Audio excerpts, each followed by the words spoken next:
Welcome back to Life Launch, and thank you for being here. Today we're breaking down something that feels intimidating for a lot of first-time renters: how to read a lease. My goal is to help you understand what you're signing, what's normal, what's a red flag, and what to ask before you commit.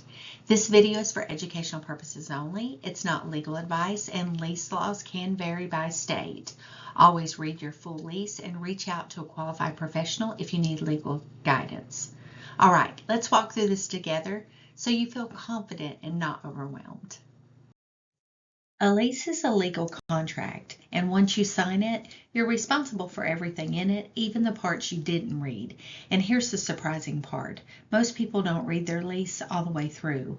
Studies show 89% of renters don't fully read their lease, and a large percentage say they only skim the major sections. That's why understanding what's inside matters so much. It protects you from surprise fees, unexpected rules, and misunderstandings with your landlord. And if you haven't watched my Renting 101 video yet, that one walks you through what to look for before you ever get to the lease. It really pairs well with today's lesson. Every lease is built from a few core sections. Once you know what these sections are, the whole document becomes much easier to understand. Think of this as the big picture view, the main categories you'll see no matter where you rent. As you read, focus on what each section is telling you about how living in the space will work. Now let's zoom in on the 6 sections that matter most for your day-to-day experience. These are the areas where you want to slow down and make sure everything is clear. When you understand these 6 pieces, you'll feel much more confident about what you're agreeing to. This part of the lease is where your wallet is either protected or exposed. So this is a section you never want to skim. Start by checking the exact rent amount and the due date. Make sure it matches what you were told during the tour or in the listing. Look for the grace period, if there is one, and the late fee amount. Some places charge a flat fee, others charge a percentage, and those fees can add up quickly. Next, look at the security deposit. Confirm the amount, whether any part is non-refundable, and what conditions apply to getting it back. You'll also want to see how and where the rent must be paid. Some landlords require a portal, some accept checks, and some charge extra fees depending on the payment method. And finally, check for the NSF or return check fees.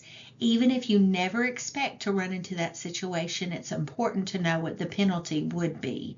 This entire section protects your wallet. So take your time here and make sure everything is clear before you sign. These are the non-negotiables, the pieces of every legitimate lease must include. If any of these are missing or unclear, that's your signal to pause and ask questions before you sign. You should always see the parties identified, meaning who the lease is actually between. That includes you, anyone else living with you, and the landlord or property management company. Next is the property address, written clearly and correctly. This sounds simple, but mistakes happen, and you want to make sure the lease matches the exact unit you are renting. You should also see the lease dates, when your lease starts, when it ends, and whether there's an automatic renewal language. Then you'll see the rent terms, which outline how much you owe, when it's due, and how it must be paid. And finally, the security deposit section. This should tell you the amount, what it covers, and the conditions for getting it back. If any of these pieces are missing, incomplete, or confusing, slow down and get clarity before you sign anything. This is the part of the lease where things can get a little tricky. These clauses aren't always deal breakers, but they can cost you money or limit your rights if you don't understand what they really mean. So let's walk through a few common ones and break down what they're actually saying. Tenant responsible for all repairs. On the surface, this sounds simple, but what it really means is that you could be responsible for paying for things that normally fall on the landlord, like plumbing issues, appliance failures, or even electrical problems. If you see this, ask for clarification. Most states require landlords to handle major repairs. Landlord may enter with reasonable notice. This one is common, but reasonable notice can be vague. What it really means is that the landlord can enter your unit for inspection or repairs, but they should give you advance notice unless it's an emergency. If the lease doesn't define the time frame, ask what reasonable means to them. No subletting under any circumstances. This means you cannot rent out your space, even temporarily, no matter the situation. If you ever needed to move early, travel for work, or study abroad, you'd still be responsible for the full rent. It's not unusual, but it's important to know how strict it is. Automatic renewal unless 60-day notice is given. This one catches a lot of people off guard. What it really means is that your lease will renew, often at a higher rate, unless you give written notice well in advance. Put the date that you sign the lease in your calendar so that you give yourself plenty of time to give that notice if you need to. Tenant waives right to jury trial. This sounds intimidating, but it's becoming more common. What it really means is that if there's ever a legal dispute, you agree to resolve it through arbitration or a bench trial instead of a jury. It limits your options, so it's worth understanding before you sign. These clauses aren't always red flags, but they are signals to slow down, ask questions, and make sure you're comfortable with what you're agreeing to. As you read, you'll start to notice patterns. Green flags show that the landlord is organized and transparent. Red flags are the things that feel unclear, one-sided, or inconsistent. You don't have to memorize every detail. Just pay attention to anything that doesn't sit right and ask questions before signing.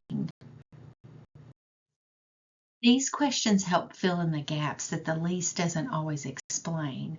Ask about maintenance, fees, utilities, renewals, and anything else that affects your daily life.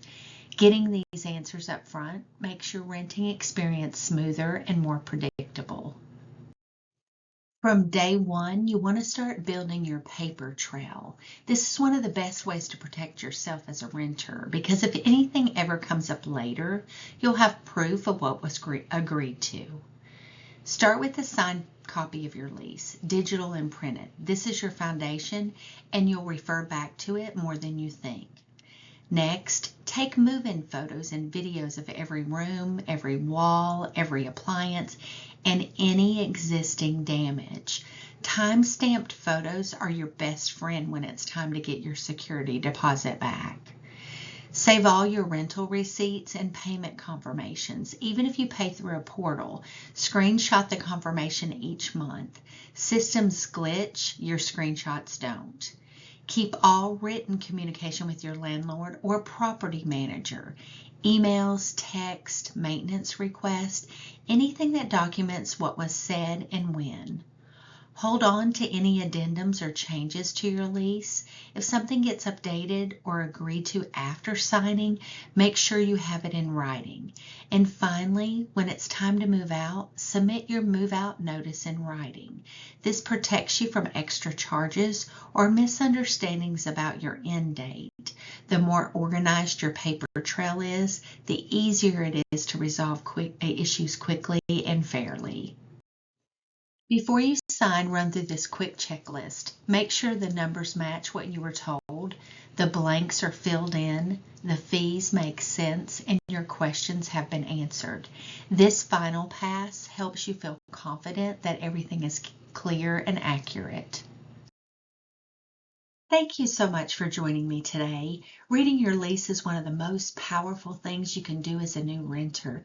It gives you clarity, it protects your wallet, and it helps you avoid the headaches that come from not knowing what's in the fine print. If you want more lessons to help you navigate adulting with confidence, you can always visit sunnivibes.com. I've got resources there to support you every step of the way. The more you understand your lease, the more control you have over your renting experience, and that's exactly what Life Launch is here to help you do.